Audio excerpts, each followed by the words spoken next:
So love music and love life on Smooth So it's the labor 98.1. of our works will not be in vain. National anthem, the labor of our heroes past. Start your day the grown-up way. Right here on Smooth breakfast. Always fresh and highly And informative. The Smooth Breakfast presents the headlines, the stories, the news, in-depth analysis on national current affairs. Freshly pressed on Smooth 98.1.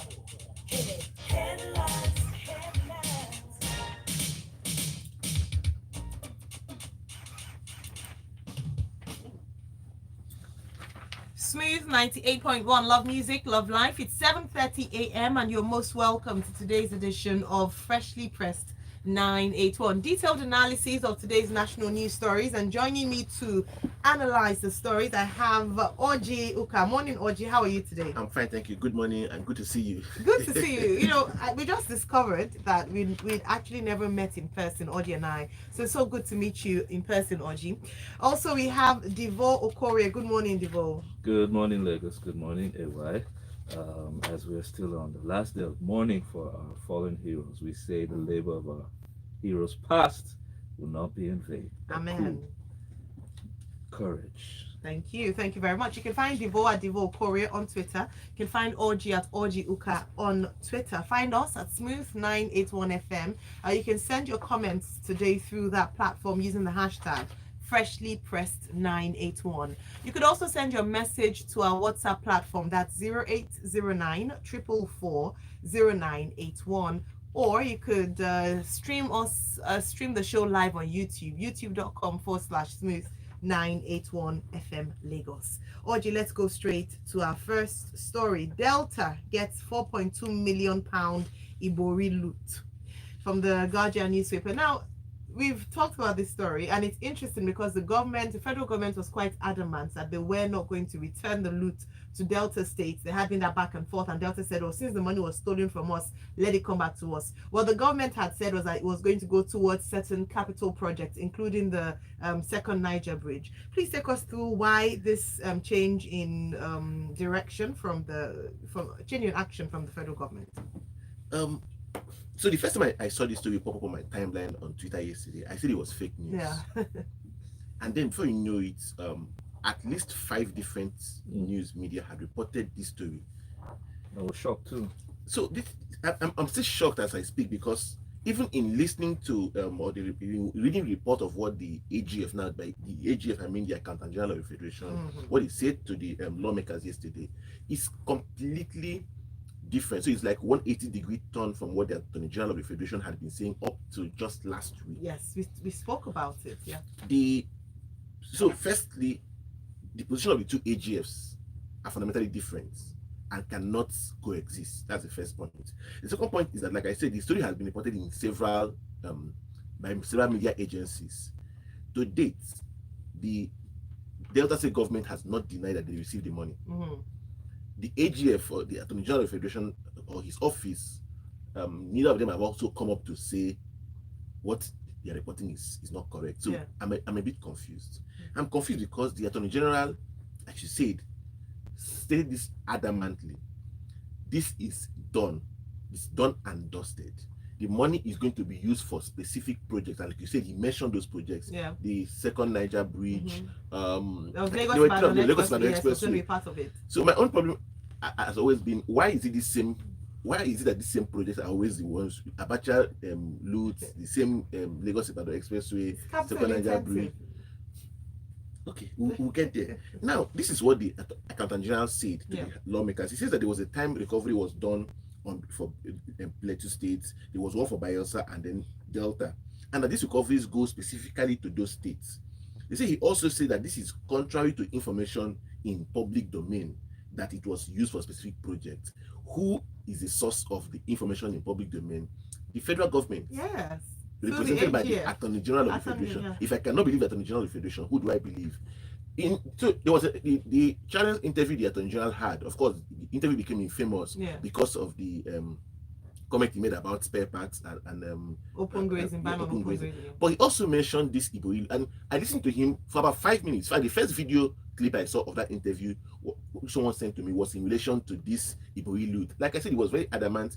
He said that this is the result of an agreement between Nigeria and the UK government. They insisted that they must be for those specific projects, that it can no longer be changed, that if Delta State government has any that the best they can do is to maybe that they are expecting about maybe $98 million pound more from the British from over that same Ibori loot. So maybe they can discuss with Delta State government, but as for this one, it's done and dusted. I'm saying this was last week, and the accountant general was before the lawmakers yesterday, which means the money was not paid yesterday.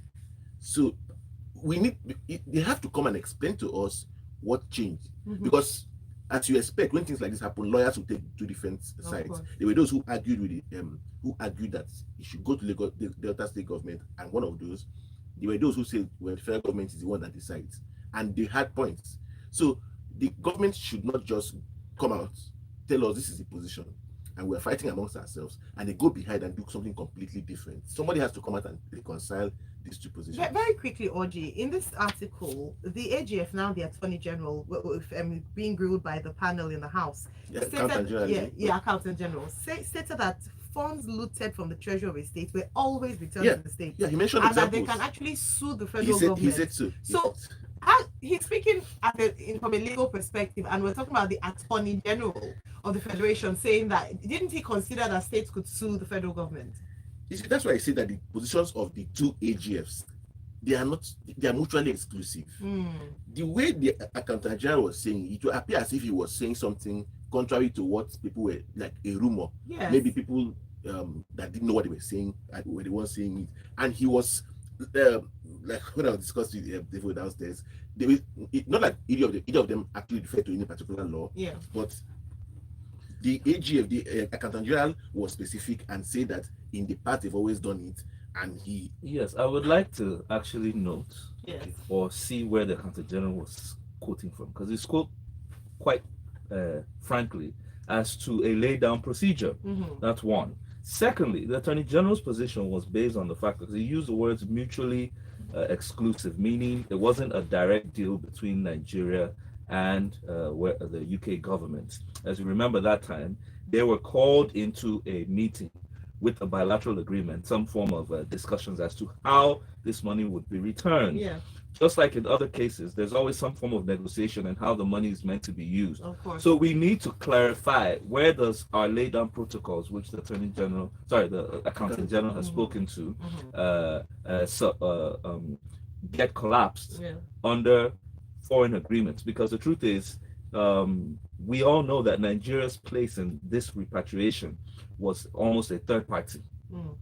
We only showed up because the money came from Nigeria. As to how it's spent, I also know that sometimes they ask them to remit or to show proof as to where is this money going to. So more or less, they're managing the money that was missed. Right. Thank you very much. I don't know, you know how they say, I hope I've been able to convince you are not confused, because I do believe that in coming days we need to have, perhaps we hear from the Attorney General of the Federation, or a statement, federal government covering both of them. They need to. Before we come to a conclusion on this. Thank you very much, Oji. Let's go on to this day newspaper. Drop your arms, embrace Anchor Boras program. Emefiele tells bandits. You know, this day report talks, the headline screams as if that's what is contained in the body of the report, but not really. This was actually the governor of the Central Bank of Nigeria, Mr. Gordon Emefiele, appealing to bandits and others involved in unlawful activities to drop their arms and embrace the central bank's Anchor Boras program. He said that his appeal to the criminals to embrace families because there is a linkage between security and economic growth. So he wasn't trying to justify or support them, but he was addressing journalists after a 2-day meeting of the Monetary Policy Committee in Abuja, and so that was the main meat of the conversation. Was actually money matters. Please take us through the story. Really? Well, the truth is the headline can be a bit, how would I call it, confusing, if not misleading, because when you state that the CBN governor asked bandits to drop their arms and embrace Anchor Borrowers program. That sounds to me like some form of amnesty. And you're not talking to law-abiding citizens. You're talking to people in criminal breach. So to be telling them to, just from dropping arms to embracing, it means no consequence. So one would say, was that what he actually said? Did they quote him rightly, or did they quote him in context? Okay. I think he was speaking largely because in some instances, yes, the CBN governor isn't exactly the one that speaks on security matters. Neither is he the AGF. However, I think he was speaking to the larger social menace going on in the country. And it's a very long story, but I'll just pick some highlights. When he did say that, he mentioned that there was a link between security and economic growth. Obviously, insecurity discourages, if not chases away, investment, and you actually pay a high premium whenever you go to borrow, simply because there's a high risk attached to that entity. He spoke to the fact that yes, the federal government had financed the buying of some equipment, and that he was aware that 12 fighter jets were procured. Of 6 of them will be coming in between July and August. Here again, is he the one to actually be speaking to these matters? Nevertheless, that was on the security matters, and he linked it. The link to the economic growth was generally saying that if people are employed, gainfully employed in one way or the other, they normally would not have time to engage in criminal activity. But I think the way he made that linkage is where there's a dispute or debate is coming from. It can be quite it can be quite contentious. Yes. Secondly, one of the other highlights, which you always know because they did hold their MPC meeting, that's the Monetary Policy Committee. They meet every 80, 90 days to review the position of the economy. And basically they maintained a holding position. Usually they either tighten monetary policies to have an effect or loosen, but in this case they maintained. They kept a holding position whereby the NPR was still at 11.5%, asymmetric corridor was at plus 100 basis points. The cash reserve ratio was still at 27.5. Yes, I ran through that because this means gibberish to most people.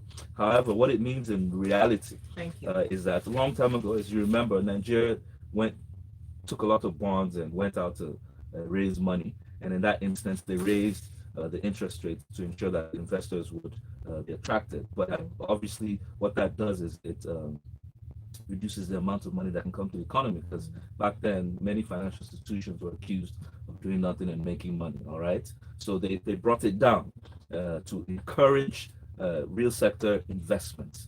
And that's where you see interest at 3%, 2%, thereabout. So they've maintained it at this point to ensure that this economic growth can yield can gain yield, and also make the cost of borrowing cheaper. Now, a third aspect that he highlighted was on the digital currency. Like the CBN had a committee that was looking into it, and they would soon come out with their own. And he took some flaks at the cryptocurrency, which many had said that the federal government's position on cryptocurrency wasn't right, and saying that it was non-transparent in nature, and that you can't, because it's encrypted, you cannot monitor or evaluate or regulate, and which responsible central bank would do that. Now, Nigeria's top 5 position in cryptocurrency, and I'm happy he did mention, he acknowledged that wasn't the best, because recently there have been some volatile positions within the crypto market that he was saying that this is not justifying our position. However, we would look into it to see how we can do something about the digital currency market. Fourth, or let me just say fifth, he spoke about the interventions that have been taking place in the economy, like the Anchor Borrowers program with about 630 billion that had gone out. But very quickly, in one statement, Divo, how well do you think the Anchor Borrowers program has been run, or how effective has it been? We had this slight conversation earlier on during Business Express. Yes. While someone said that he thinks that it's not successful. If you look at the ratio of the amount of resources committed and the uptake, and it's just not successful. What do you think? Well, the thing is, it's a big debate, and I think many people need to start seeing the effects Recently, the CBN itself has been on what do you call it? It's like a tour around the country, and I think some of the banks, Unity Bank, that played a large role, and that's where you see these rice pyramids. A return of the rice pyramids. There was even in one state, I think they had a May pyramid. So these are the proofs that the smallholder farmers and their aggregation to the anchors have been able to make some benefit out of it. So we're hoping that they continue this so that those who question the success of this program begin to see for themselves the production that has come out of it. All right, thank you very much, Divo. Let's go on to our next story, OJ. Before we do that, Abayami says, Divo, you also criticize the government regarding their resolve against cryptocurrency. So what do you think, Abayami? Really? He says the government can be wrong all the time. Let's always look at both sides before concluding. We do look at both sides. We try to present an objective front as much as possible. Sometimes our listeners are not quite objective in your comments, so let's be honest. Well, thank you very much, Abayomi. Let's go on to our next story. We covered loot reps give account. The accountant general is dominating our line this morning. Actually, he's trending. He's trending. That's the word.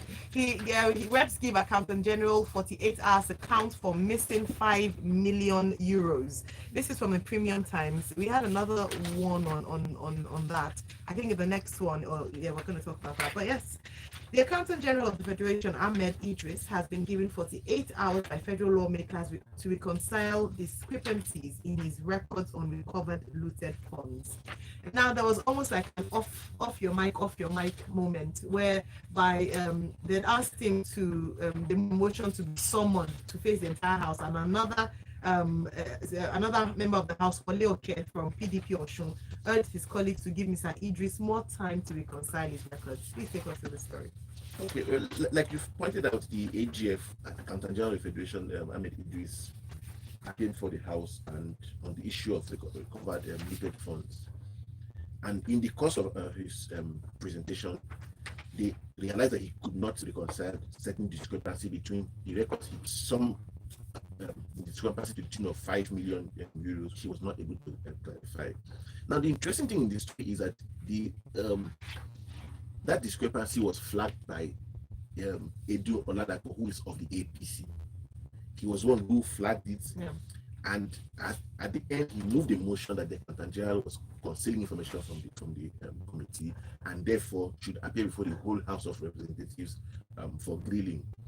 This is what I've always preferred the House of Reps historically to the Senate. But that's a personal opinion. And then the person who intervened on behalf of the Accountant General was Wale Oke of the PDP. I don't know if it's a good thing or if it's just good cop, bad cop we're playing, because you expect that the government in power, but the opposition will be the one to take the position that the APC took in this case, or the APC lawmaker took in this case. But it was actually the role was reversed. But at the end of the day, all they said is they give him to 48 hours to reconcile his record and update the record and come back to them.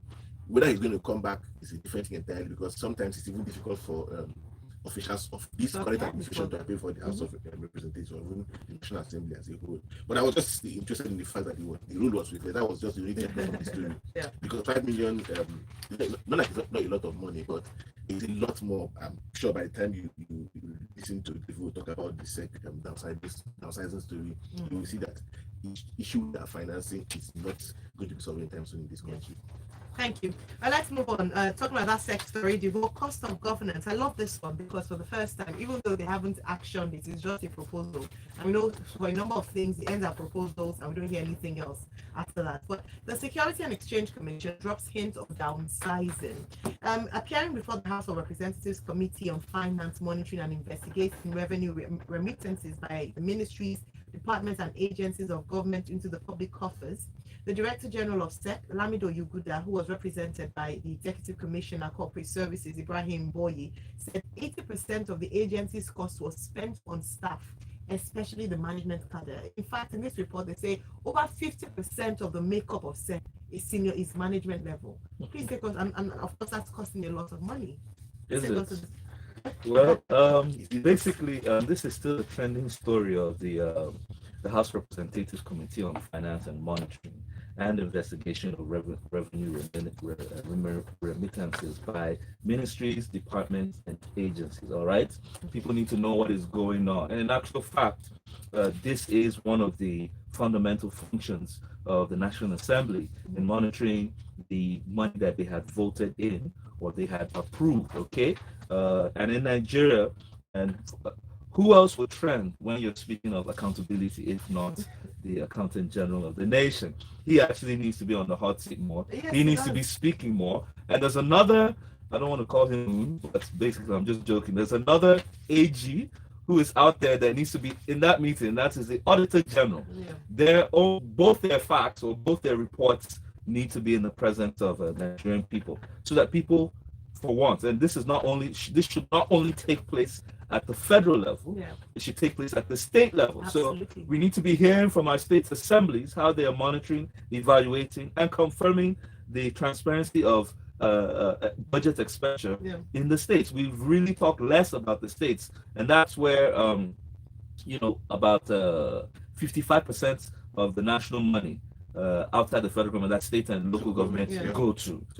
So this is not a plot for states. This is actually a flack, because most state governments, we don't hear from their assemblies as to how money was spent. But back to this story, the House committee was speaking on the fact that, and they've been going through their sessions and reviewing of various ministries, departments, and agencies. And we have over 500 of them. And this is where the bloated government comes from. Now, in this, they spoke to about 2 agencies. One, SEC. SEC was discussing how they had asked them to make their audit reconciliations, okay, up to 2020 from about 4 years back. All right. Now they said that they had only reconciled up to 2018, and as of 2019-2020, there was a new directive that even though they're a self-funding agency, 25% would go to the TSA.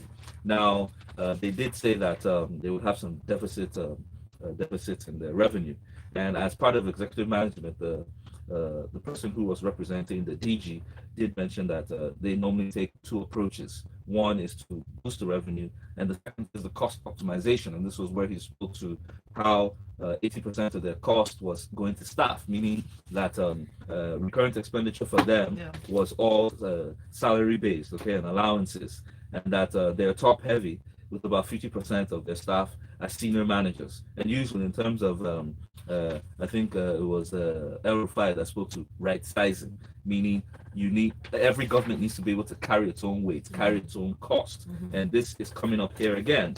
So they're looking at how to balance this. They didn't speak to what actions that they would take. They only spoke to the scenario. Remember, it is the federal government, it is civil service, so it's a bit more difficult for them to right size or to adjust the size of the government, because it means some people would be redeployed, some people would be retrenched, okay, some would be retired, and that has been a major conundrum for government to take, which is why, as you know, the issue with Kaduna is still ongoing. When he spoke to the NNPC and how they expected them to furnish their 2014-2019 evidence of payment to the consolidated federation accounts, audited accounts, and requested the GMD's presence because it was the group managing director for the federation accounts who also mentioned that they don't pay directly into the consolidated revenue fund, they pay through it. While the chairman expressed his displeasure as to how the NNPC was being run, and I think it doesn't end with displeasure. As the House Committee, they should move resolutions. Do you think he was someone the Minister of Petroleum, in terms of the way the NNPC is being run? No, the minister is not to speak in this case. The minister, when they get NNPC is an agency under the Ministry of Petroleum. So when they get to the ministry, I'm sure usually, as what we are seeing in the some GMs would show up, and if they're not satisfied with the information that they're given, or it seems as if the accounts are not reconciling, they will summon the minister to be present and defend the accounts. You mean the president? No, the minister. Oh, right. You didn't get sorry, it. I missed it. You see, I've gotten so used, I've forgotten. All right, let's move on to our Maybe he will show. and say a few words. ASU, we're still talking about the trending AGF. ASU alleges bribe for salaries in AGF office. And this AGF, again, is the Accountant General of Federation. Massive EP fraud, they allege. That's the Integrated Personnel and Payroll Information System. Of course, ASU has been kicked against this since inception, and now they're saying, oh, you see what we're talking about? There's massive fraud happening here. Please, Oji, break it down for us. Okay, so the president of ASU, Mr. Biodun Okunyemi, had an interview with the Punch newspaper where he was asked about the IPPIS again, and so he was reacting to a statement from the director of press for the Ministry of Education, Ben Gong, I think that's the pronunciation, who said that ASU could not avoid the IPPIS. So they just found a way to come to some management, to some maybe I won't call it resolution, but they just some got this way, just some form of agreement that a tentative agreement. Yes. That's the best way to put it. And it's still, so there's still a lot boiling under the surface. ASU suspended strike in 2020 December, and they gave each other timelines to carry out certain parts of the agreement. Now, ASU president is saying some lecturers, especially those who went on sabbatical, are still owed 15 to 16 months salaries. The federal government, again, the director of press, Ministry of Education, is saying this is not true. If somebody is being owed salary, it has nothing to do with IPPIS. ASU again say, not just that they are owing salaries, they are playing games with the thing. So this month your name will be on the voucher. The next month it will get missing. They are reducing professors, frustrating them to the extent that professors are now having to beg. So from ASU, states officials of the Office of the Accountant General have been playing hide and seek, claiming to address the problem at the instance of the Minister of Labour, but they are busy shuffling names. They pay some lecturers salary this month and remove their name for the vouchers next month, all in a bid to frustrate the professors and the other categories of academics to the point of begging and compromising on their rightful entitlements. Again, when they went back to the office of the AGF, first of all they said they need to see the statement from ASU where ASU made the allegations. We were informed that it was made in the course of an interview with Punch newspaper. The spokesman just said, well, they are going to deny when the time comes. He did not say it's true, it's not true. He simply says ASU will deny it. I know that's why I was struggling for the word that agreement reached between the federal government and ASU was a tentative one. I guess both sides were just tired of that 6-9 month strike. We just have to find a way to resolve it. What is certain is that the problem is not over, and in another few months or years, I'm not praying for a bad thing to happen, but it's inevitable that another clash is likely to occur. So it's best now that it will be up to months or years. In a matter of weeks already, it's coming up. It's coming up again. So it's just best for them to find a way to talk now that they are not on strike, because when they're on strike, it's as if both sides have dug in and then there's a fight on ground. But now that they're still talking to each other, it's best for them to come together under the surface. Nobody would even know. Resolve these things. It would be unfortunate if ASU's allegation is correct, but it also would be unfortunate if ASU is only bringing up all of these allegations just because they don't want to be captured under a payment system that's from a neutral point of view. I don't see what is wrong with it. But as long as it is working, I don't see what's wrong with it. But if it's not working, the federal government can do better. I don't also believe ASU that having lecturers captured under IPPIS is contrary to the autonomy of the schools. Yes, they are autonomous, but they are still officers or officials of the government. Absolutely. Thank you so very much. If our lawmakers cannot initiate change, they are strangers towards Nigerians' lament. This is a report by Vanguard newspaper, an investigative piece, but they did a digging in and interviewing people, speaking to people. It's very lengthy, but it's worth to read. Can you please pick out some of the highlights of what some of the people said? Some of the people responded as to why they feel like the lawmakers do not truly represent them. Well, it's an agitation at this point, but it's good that the media is picking it up, because most times people wonder whether our leaders, both at federal, state, and local government, are out of touch with the aspirations or the desires of their people. Now, what they captured here was that following and I'll use the words in quote, the unceasing agitation from various quarters or sections in the country for self-determination or self-actualization. The federal government was urging many of them to follow the National Assembly routes, meaning that they should pass their desires through the mandated or the legally mandated representatives, which are the senators and the representatives, to be able to see whether it can come to life.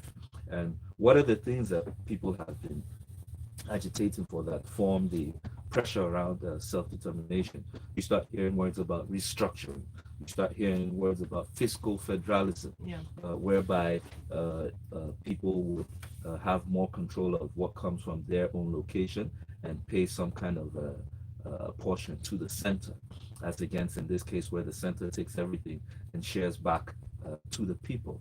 Okay, you hear words like regional autonomy, that regions like in the early days of Nigeria should be the ones governing. All right, you have the debate over whether some are arguing for more states while some are saying bring in state police. But however, these agitations have become very rife at this point. And let me go there, where you hear, I think the Southeast, you've been hearing some agitations in some quarters, okay, that they should form some kind of lower Niger Delta or Biafra, etc. You hear in the Southwest, where some people have been moving on some agitations for the Odua Republic. You also hear in the Middle Belt, etc. Some have also said, oh, well, the northern states have taken a position.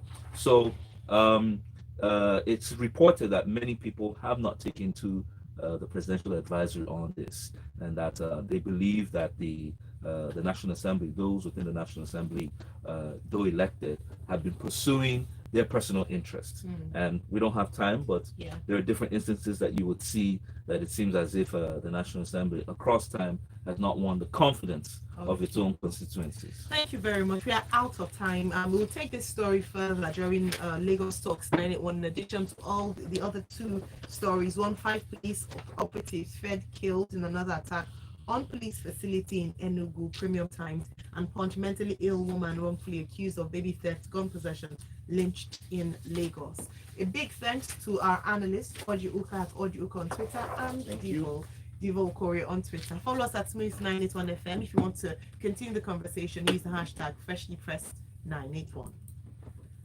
The headlines. I'm gonna run.